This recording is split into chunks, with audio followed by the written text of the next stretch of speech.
Friends, നമ്മുടെ മറ്റേ വീഡിയോയ്ക്ക് സ്വാഗതം. ഇന്നത്തെ നമ്മുടെ പരിപാടി എന്ന് പറഞ്ഞാൽ ഇത് വളരെ ഉപകാരമുള്ളൊരു വീഡിയോയാണ്.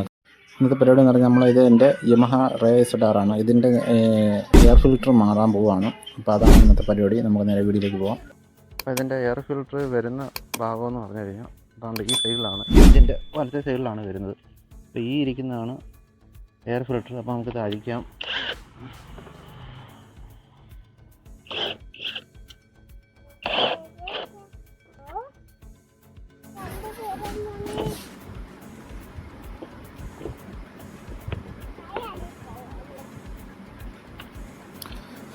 അപ്പോൾ ഇതാണ് നമ്മുടെ ഇതാണ് ഫിൽറ്റർ. അപ്പോൾ നമ്മൾ ഈ ഫിൽറ്ററാണ് മാറാൻ പോകുന്നത്. അപ്പോൾ ഇതിൻ്റെ അകത്ത് നമ്മൾ ഊരിന് ശേഷം വല്ല പൊടിയോ അഴുക്കോ മണ്ണൊക്കെ ഉണ്ടെങ്കിൽ നമ്മൾ അത്യാവശ്യം തുടച്ച്, ഒരു നനഞ്ഞ തുണിയങ്ങാനും ഉണ്ടെങ്കിൽ അത് വെച്ച് തുടച്ച് വൃത്തിയാക്കി എടുക്കുക. ക്ലീൻ ചെയ്തതിന് ശേഷം മാത്രമേ നമ്മൾ പുതിയ ഫിൽറ്റർ വെച്ചിട്ട് സെറ്റ് ചെയ്യാവുകയുള്ളൂ. ഞാനിപ്പോൾ ഇത് തുടച്ച് വൃത്തിയാക്കി എടുത്തിട്ടുണ്ട്. അപ്പോൾ ക്ലീനാക്കി എടുത്തിട്ടുണ്ട്. പറ്റുന്നത്രയും ക്ലീനാക്കി എടുക്കുക. ഒരുപാട് നാൾ മാറാതിരുന്നാൽ ഇതിനകത്ത് പൊടി അഴുക്കും മണ്ണൊക്കെ പിടിക്കും. ഓയിലൊക്കെ ഇറങ്ങി വരാൻ സാധ്യതയുണ്ട്. അപ്പോൾ അങ്ങനെ വന്ന് മണ്ണൊക്കെ ആയിട്ട് ഇതിനകത്ത് ഒട്ടിപ്പിടിച്ചിരിക്കും. അപ്പോൾ ഞാനിപ്പോൾ ഫുള്ള് ക്ലീൻ ചെയ്ത് എടുത്തിട്ടുണ്ട്. നമുക്ക് പുതിയ ഫിൽറ്റർ തിരിച്ച് വെക്കാം. ഇങ്ങനെയാണ് വരുന്നത്. വെച്ചതിന് ശേഷം നമ്മൾ ഫിൽറ്റർ ക്ലീൻ ചെയ്തതിന് ശേഷം ഇതും എടുത്ത് വെക്കാം. ഫിൽറ്റർ ക്ലീൻ അല്ല, ഫിൽറ്ററിൻ്റെ കവർ ക്ലീൻ ചെയ്തിട്ട് എടുത്ത് വെക്കാം. 5 സ്ക്രൂ ഉണ്ട്. അപ്പോൾ 5 എണ്ണം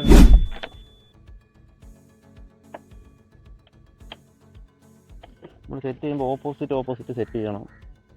അപ്പോഴാണ് നമ്മൾ കറക്റ്റായിട്ട് സീറ്റിംഗ് ആയിട്ട് ഇരിക്കത്തുള്ളൂ.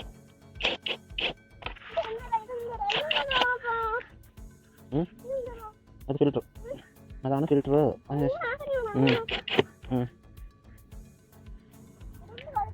ഉറുമ്പ് കടിച്ചാ? എവിടെ? മുഖത്ത് കടിച്ചാ? അകത്ത് കയറിപ്പോ, അകത്ത് കയറിപ്പോ.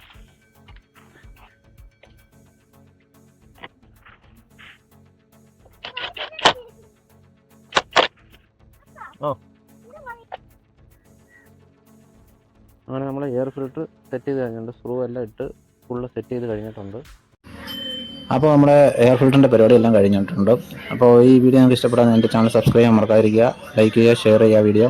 പിന്നെ ഞാൻ ഈ വണ്ടിയുടെ തന്നെ ഗിയർ ഓയിലും മാറുന്ന വീഡിയോ അപ്ലോഡ് ചെയ്തിട്ടുണ്ട്.